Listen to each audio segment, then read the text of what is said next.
अच्छा भाई, तो पुराने ज़माने में जो है वो सफ़रनामे हुआ करते थे, लोग बड़े ज़ौक़ शौक़ से पढ़ते थे। अब नए ज़माना जो है ये विज़न का आ गया है, तो वीडियोज़ वग़ैरह होती हैं, उसमें लोगों को दिखाते हैं। अब ये देखिए रिच टाउन कनाडा है और इसमें ये फ़ैन वाली एनर्जी चल रही है। रिच टाउन कनाडा जो है ये लंदन, साउथवुड, रूडनी और रिच टाउन के बाद मतलब उसके बाद आता है। रूडनी के बाद और ये देखिए यहाँ पर एनर्जी के लिए इन्होंने ये लगाया हुआ है और ये अब वक्त की ज़रूरत भी हो गई है। खुले मकामात पर कई जगह पर अमेरिका और कनाडा वगैरह में देखा जाता है। मेरा ख्याल है अब तो पाकिस्तान और इंडिया में भी ये लगने लगे हैं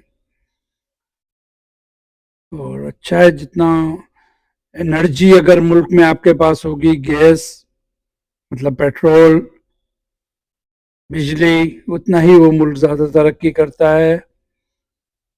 तो ये लोग अपनी भरपूर कोशिशें करते रहते हैं। यहाँ सब चीज़ों का लोकल इंतज़ाम होता है।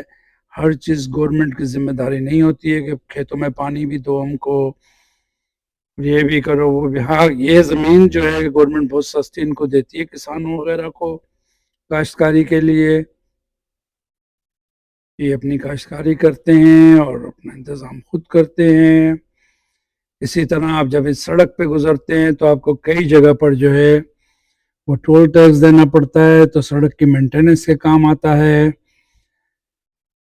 तो मैंने कहा कि चलो बताऊं आपको। अब ये जो है हम पहुंच गए फाइनली चैथम कनाडा। यहाँ हम करेंगे चैथम में। ये हम मुड़ रहे हैं, एग्जिट ले रहे हैं मेन हाईवे से।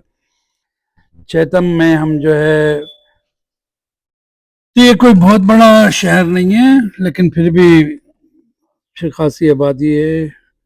देखिए पुलिस वाला खड़ा यहाँ चेक कर रहा है कोई कितनी तेजी से गुजरेगा, क्योंकि मुड़ते वक्त वो नजर नहीं आ रहा आपको।